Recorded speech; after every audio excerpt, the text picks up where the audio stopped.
The golden lights of the wedding hall flickered softly above, casting a warm glow on the veiled figure of Vine. Her heartbeat thudded like a war drum beneath her rib. In front of her stood Jungkook, the man she had not seen since high school, the man who used to torment her with words that always lingered too long in her heart. But this wasn't the same boy. No. This was a man now, tall, sharp jawline, eyes filled with hunger. The gaze he locked onto her was bold, almost predatory. Why is he looking at me like that? What is happening? She nervously lowered her gaze to her feet, but she could feel his eyes on her. Undressing her soul, then gathering courage, she looked up and froze. His smirk was low, sinful, familiar. Jungkook,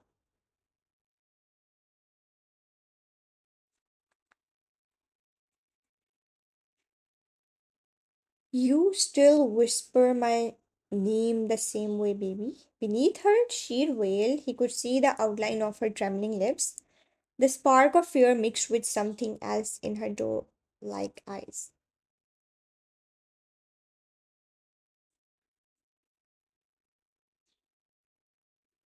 Later that day, when the wedding formalities were over, Wine found herself standing inside the grand mansion that now belonged to her as much as it did to him. Her thoughts danced wildly as she walked through the opulent halls, her hands lifting the hem of her gown so it wouldn't catch on the polished marble.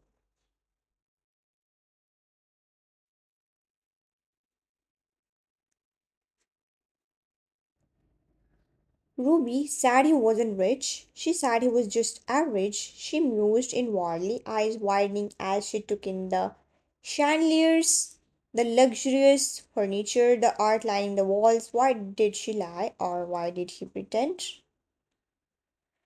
She turned a corner and walked straight into a solid figure. A gasp escaped her lips as her face gently bumped into his back.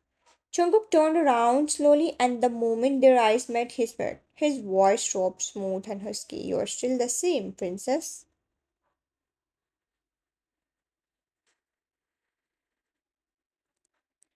Wine's heart fluttered wildly. She took a step back, but his hand slid around her waist, holding her firm and close.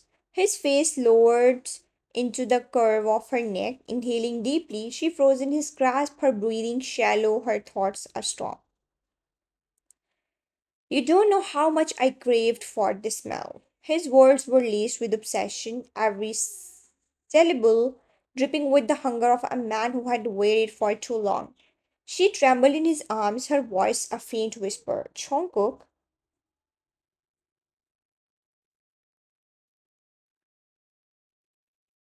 my name sounds so good from your mouth. He tilted her chin up, kissed her without asking her permission, as if he had every right to claim her. Her body went still and then limp, surrendering not out of passion but out of sheer disbelief.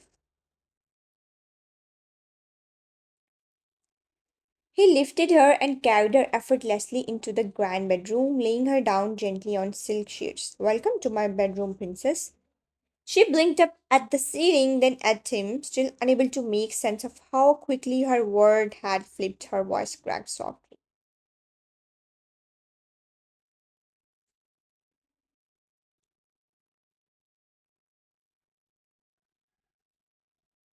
Are, are not you surprised? Surprised about what? That I'm the one you married. You wanted Ruby, didn't you? She tried to sit up, her hands getting with the edge of the blanket, her brows froze.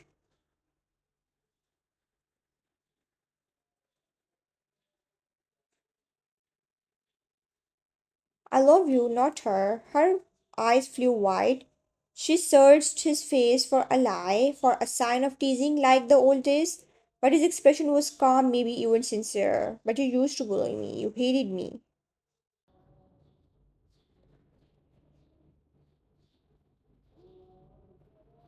He moved closer, pinning her between his arms, her back against the soft headboard. His dark eyes locked onto hers. No, I bullied you because I didn't know how to be close to you. You were too good, too soft, and I was obsessed.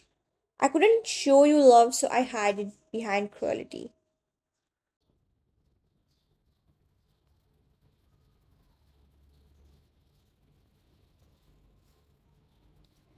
She was shaking now, a thousand emotions clashing in her chest. Jungkook continued, his voice low.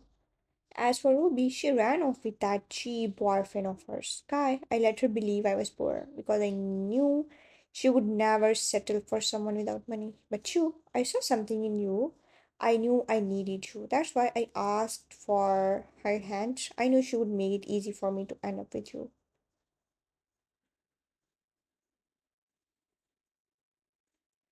He leaned in and kissed her again, soft this time but possessive. I love you, Mrs. Jones. Her lips tingled from the kiss, her heart thundering in her ears. It all sounded insane, and yet it made sense in a twisted, fate ridden way.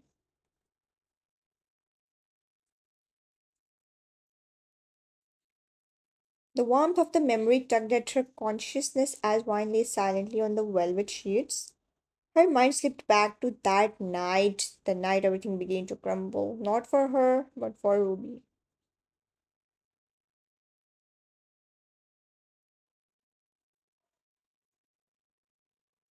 It was late, the room dimly lit by a soft bedside lamp.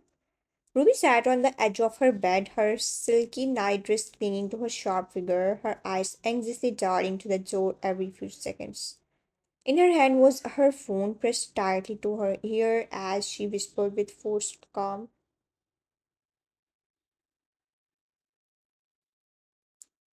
What should I do, Kai? They decided my marriage without even asking me. She lied smoothly, her tone dripping with faint distress. On the other end, Kai's voice was low and eager. Then come with me. Let's run away, Ruby. I promise I'll keep you happy. I will give you the word even if I have to steal it for you.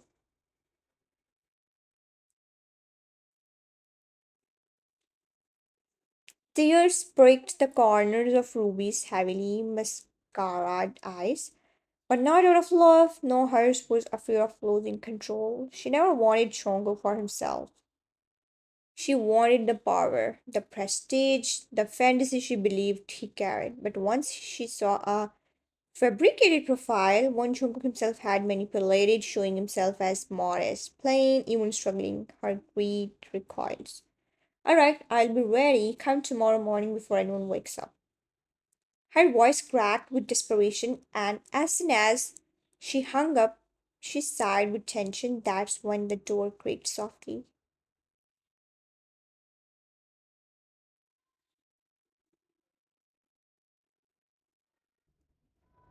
Wine entered quietly, barefoot and wrapped in her thin shawl. Her innocent eyes blinked in the dim light as she smiled sleepily. Only, you are still awake. You should rest. You have to wake up early tomorrow.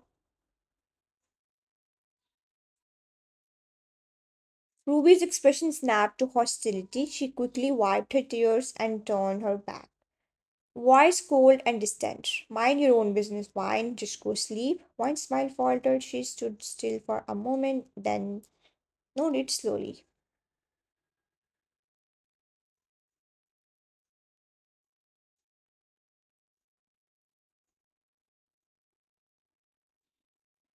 Okay, good night, Unni. She turned away and crawled into her small bed, pulling the blanket over her cold form. She didn't sleep that night. Something in Ruby's voice lingered in her chest like a warning, but she didn't know what to do with it. Then came the storm.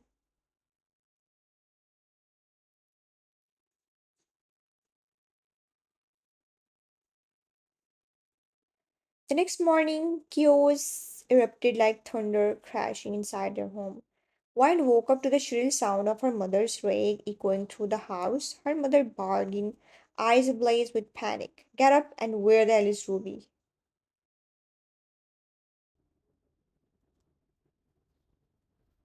Wine sat up with a start, rubbing her sleepy eyes, heart racing. What happened, Mama? Why are you shouting? Without warning, her mother gripped her hair, yanking her to her feet roughly. Pain shot through her scalp, and tears sprang to her eyes.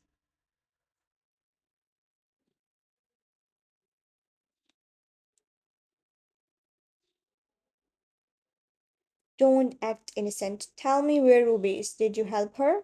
From the hallway, Mr. Kim rushed in, his face pale. He saw his wife's hand clutching Wine's soft hair, and something inside him snapped.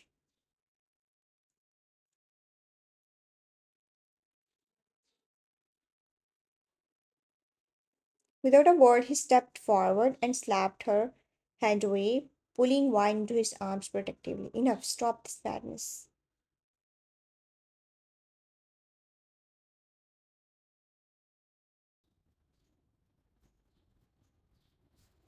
Wine buried her face into his chest, shaking her voice trembling as she clung to his shirt.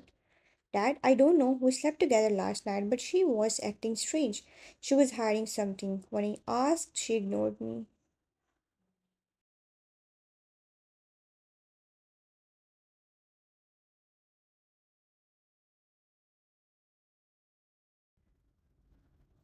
Mr. Kim's hand stroked her back as he sighed, deep and heavy.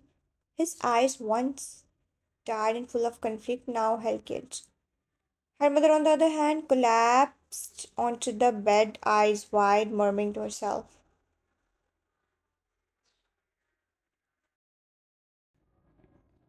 My Ruby, she wouldn't. She wouldn't do this. She was my bride. She knew how to keep the family name. Not like Wine. No, Ruby wouldn't.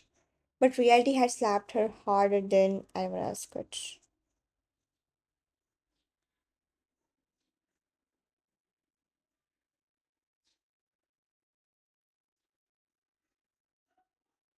The daughter she praised, trusted, adored, and flaunted had chosen her own happiness above honor. And the quiet girl she belittled and ignored was now the bride of the very man Ruby had been promised her.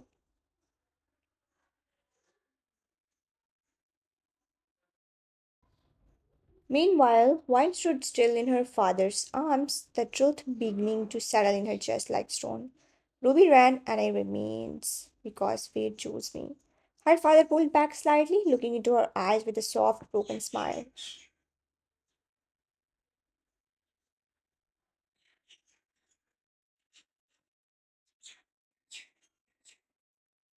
Wine, will you listen to me? Yes, Dad, I always did, and I will. He kissed her forehead gently, and for the first time in years, she felt like his daughter. Not the second choice, not the invisible one, but the one he finally saw.